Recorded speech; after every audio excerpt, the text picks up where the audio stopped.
This is Carl at National RV Detroit. I'm going to walk you through this 2022 Starcraft Super Lite model 242RL. I'm just going to show you some of the features and some of the appliances and how they work, okay? So you have regular stabilizer jacks here, 3/4 inch socket or crank. There you have a quick connect for the LP system right under here. So if you want to, you can connect a grill or a griddle or whatever you have there. Of course, you've got a sprayer connection. It comes with a coiled sprayer. Power awning with speakers, outside speakers. Now this is the vent for the range hood. So you can see right here, I just shut it right there. If you want to open the baffle, you just do the opposite. You put your finger under there and under there, pop it loose, and then you can vent to the outside. So if you're going to run the fan in the range hood, you want that baffle flapping freely so it vents to the outside. Okay, so this is your water heater. Works on either gas or electric. This is the drain plug, 1 1/16 6-point socket for that, and of course that's the anode rod. That's where it screws into right there. So I just want you to remember 1 1/16 6-point. If you don't have one of those, you need to get a socket with an extension and a ratchet or a breaker to break it loose, okay? Right now this is empty and it's bypassed, so keep in mind it's winterized right now, so it's empty. Never run it when it's empty. So after you winterize it, or excuse me, after you de-winterize it in the springtime, you'll want to put the plug in out, obviously put it back into camping mode and fill it with water before you turn it on. If you even turn on the electric heating element, which is located behind here, or the gas valve, which is here, it could damage it very quickly. So keep that in mind. I'll show you the switches when we get inside. Okay, so this is your hitch. It's a Husky centerline weight distribution hitch with built-in sway control. It's a good one. Okay, let me look a little farther here. 2 LP tanks, plus you got this power tongue jack. Now if this power tongue jack happens to fail, you can pull this plug right out of here, and there's a 3/4 inch hex, so you can take a 3/4 inch socket on a drill, whatever you have, and you can raise and lower the tongue jack even if it fails. Of course, the deep cycle marine battery, that's part of your hitch system there. This is, if you look at these, this is pre-wired for a camera system. So this one has a backup camera plus 2 side cameras, one on the door side, one on the outdoor side. So if you wanted to add it, you can do that. This is it looks to be a Furrion system. Okay, this is your power cord. We're not plugged in right now because I'm too far from the building. Dump hose. There's the 3/4 inch crank for your stabilizers. Plus you can do the power tongue jack with that if you need to. And this is the 3/4 inch sprayer I told you about, or I'm sorry, not 3/4, but the coiled sprayer I told you about, quick connect, so you can spray things off. There's dump valves there, black in the back, and then gray right there. Black is obviously toilet water and waste. Gray is sink and shower water. Always dump the black first, and then dump the gray second, so the cleaner water will kind of empty or clean out the hose, I guess. Alright, so this is your water. This is your water system right here. Now the thing to know, you hook your water right up here. Just screw the hose on there. If you look at this drawing here, when this blue lever is vertical, that's city water mode. So right now, if you had city water, you'd hook it up onto there, turn it on, and the whole water is all the fixtures, everything, all the plumbing works in the trailer. Now, if you're going to a campground that doesn't have plumbing on the campsites, you can put it in this position, horizontally. You can see there's a picture there, and that will fill the tank. So instead of going to the fixtures, this will go to the fresh water tank and fill it up. Then you can use the onboard water pump to pump it out. Also, this is a Santa flush. This is a black tank flush hookup right here. So if you're at the dump station and there's a hose there with a working hose there, you can screw it right on here, turn it on, it'll spray the inside of your black tank out, cleaning off the sensors, get a good reading, that sort of thing. Like it says on the sticker here, always make sure that the valve for the black tank, the one I just showed you over there, is open before you turn on the water. That's important, okay? And then of course this is another hookup for the sprayer that I showed you, and this is where your power hooks up. 30 amp system. I showed you the cord is a 30 amp 30 foot long cord. Okay, and here's the housing up here for the backup camera. Remember I told you there's 3 cameras. Let me look at the door to make sure there's just 3. Sometimes there's 4. Yeah, this one has potentially 3 cameras. Now you wouldn't have to get all 3. If you wanted just a backup camera, you can get that too. So it's up to you. Anyway, also there's a ladder, which is a great thing because the manufacturer states that you should inspect the roof every 90 days. So you need someone to go up there, look at the sealant on the roof, make sure there's no cracking or no separation up there. Make sure that none of the roof components or the roofing material are damaged by low branches or road debris flipping up there or anything like that. Just give it a good inspection. I'm sure you won't have to do anything for a long, long time, but that's why you inspect it, just to make sure. That's every 90 days. Okay, so let's go inside here. Alright, so we got the slide room in right now. Okay, so look and see if we can find the control panel here. Yeah, there are nice places to look. Let me see here. Ah, I walked right past it. There you go. Typical. Alright, so this is your slide room right here. So to go, we're running off a battery right now. Everything works on 12 volts. So out it goes.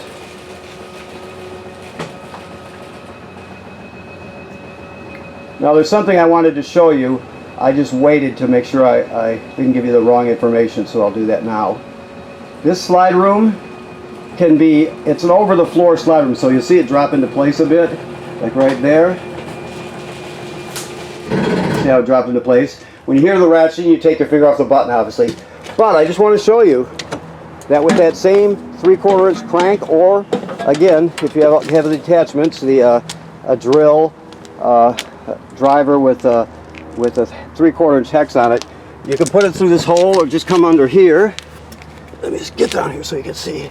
And you can see right there, that hex, you can hook, like I said, a 3/4 inch socket or your crank or whatever on there. You can actually put the slide room out, in and out manually. If you got into an issue and you had to crank it in manually, you're not stuck with it out, or you know, that sort of thing. So you can actually work the tongue jack manually, like I said, and you can work the slide room if you need to in an emergency. Okay, back over to here. Okay, so this one is your awning, your power awning. I'm not going to put it all the way out, but I'll just show you right there. In and out. Your light, okay.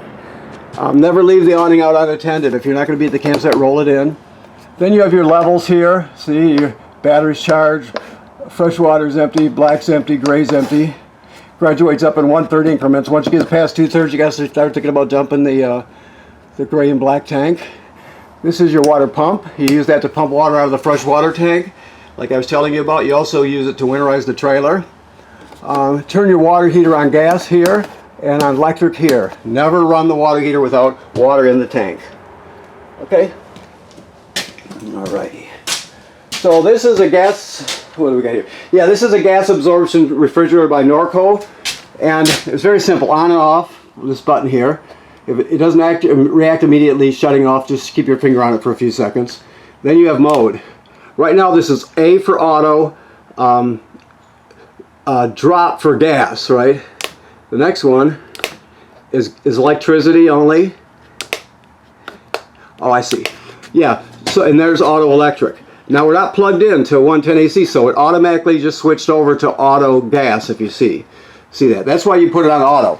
Auto electric always seeks out electricity, right? And if it can't find it, it'll switch to gas like it just did. But better yet, a better way of looking at it is, let's say it's a hot day and you leave early in the morning to go out adventuring for the day, and an hour after you leave, the power fails at the campground. Well, this will sense it and automatically switch it over and light it on gas.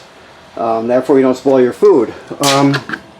So the 3 modes are That's electric. That's gas. And that's auto electric. So that's the most common place to put the refrigerator, the mode to put it in, okay? All right. So it'll run on 110 AC or LP gas. All right, microwave, let's check any other microwave. Notice he didn't finish with that, did he? Nope. Just let me take this tape off this microwave so you don't mess it up there. Okay. All right, so this is the range hood I told you about. You got a light, and then you got the vent. If you're going to vent to the outside, you want to open that baffle on the outside, of course. Now, I don't know if he's got the gas on. This was prepped by one of our new guys. I'm not sure if he's on the same page yet, so... No, I don't hear it. Okay, so when the gas is on, you got 3 burners and 3 knobs, of course. This is the sparker. It turns clockwise. So you just turn it this way, and then you light it. It's that simple. The oven knob, which is right here, there's a pilot light all the way to the back at the bottom. I can probably spark it for you so you can see it. Sometimes you can see it, sometimes you can't. Okay, so what you do is you go to the picture of the pilot light, you depress it, keep it depressed during the whole lighting procedure, turn it clockwise to spark it until you see the pilot light down here light. After it lights, you still hold this in for another 10 seconds or so to heat it up. Then you go to operating temperature. When you shut it off, the flame goes out, but so does the pilot light. So you want to make sure that you relight the pilot light each time you use the oven. All right. So down here is the power converter. That power converter converts AC to DC power. So you start with 110 AC over here. You got circuit breakers just like you'd see at home, and they're all labeled. Okay. Then the power is converted to 12 volt DC on this side. You see you got 12 volt fuses and breakers here, and they're all labeled. So this is the 12 volt side. If any of these fuses blow, they'll actually light up a bit. You can see them glowing through this perforated rectangle here. And also, importantly, this is a battery tender. So if you're plugged into shore power, you can you plug into shore power, it'll send so much energy your battery up front needs, and it'll send what it needs. If it's topped off, it'll just trickle a couple amps. If it's low, it'll send 10 amps or whatever it needs. But it'll always keep your battery charged too. When you're towing it, your tow vehicle's alternator charges the battery, and then when you're plugged in, this does. Okay. Okay. The thing next to it is the carbon monoxide LP gas detector. It's green. It should always be green. If not, get it serviced. So it senses LP gas or carbon monoxide. So if it goes off, obviously you take everybody outside. You leave the door open. You can turn the gas off at the front and figure out what's going on. Also, if it beeps the same tone but slowly, it's telling you your battery's low. So let me put it through the paces here. LP gas is good. Carbon monoxide coming up. Okay, and now low battery alarm.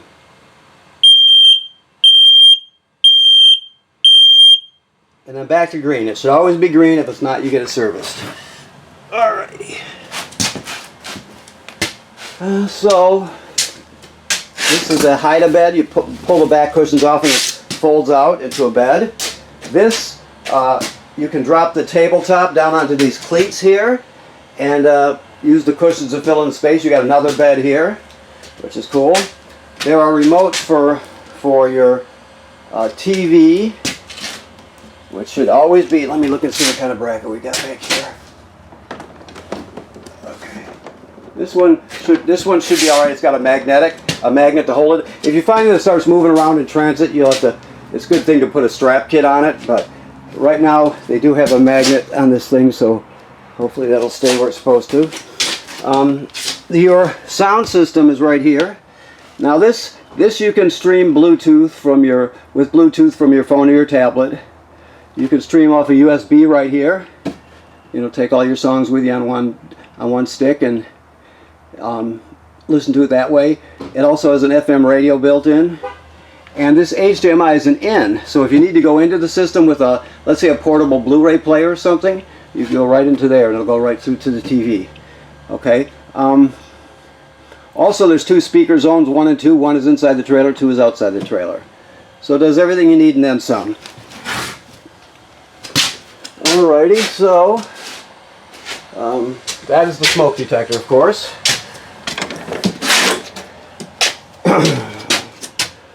Okay, sink and shower work like any other sink and shower. Now, keep in mind this GFCI right here. All the plugs in the trailer are wired through it, even the one on the outside. So if you're using a coffee pot outside and you pop it, it's going to be reset in here. Okay, now the toilet, I don't know if you've owned RVs before, so I'll give you the basic understanding. This is the flush lever pedal. That pink stuff is antifreeze because it's winterized. Directly below is the black tank. So you can't use it dry. So by dry I mean you have to have chemical and water in it. You can't use it without that. So when you get to the campground, you hook up your power and your water, you'll come inside, you'll dump 1 dose of chemical in there. Then you'll step on the pedal, water will come swirling out, wash the chemical in there. You stand on it long enough to put a gallon or so of water into the tank. Some people use more, it's up to you. But you have to have water and chemical in there. Then you can use it. Let's say you're going to stay for another week at the campground, but you had to dump your black tank. After you dumped it, you come in here and repeat the procedure. Chemical and water, and then you're all set till the next time you dump it, okay? All right. And last but not least, you have TV hookups here, okay, and a backing plate, a backer for a swing out bracket. This is telling you that this is pre-wired for a router and a signal booster. Pre-wired. And of course there's some storage underneath the bed. That's your escape window. So we're good. Okay. So I think that about covers it. I'm looking right now to make sure I didn't forget anything. I think I got pretty much all of it. So, okay. All right, so I want to thank you for purchasing your trailer here at National RV Detroit. Please remember what I said about inspecting the roof every 90 days. People generally don't inspect their roof enough when they own trailers, so that's it. That's something to keep after. Also, like I stated, this trailer is winterized right now. There's antifreeze in the trailer, in the plumbing. The water heater is empty and bypassed right now, so you're set for the winter. Okay, thank you.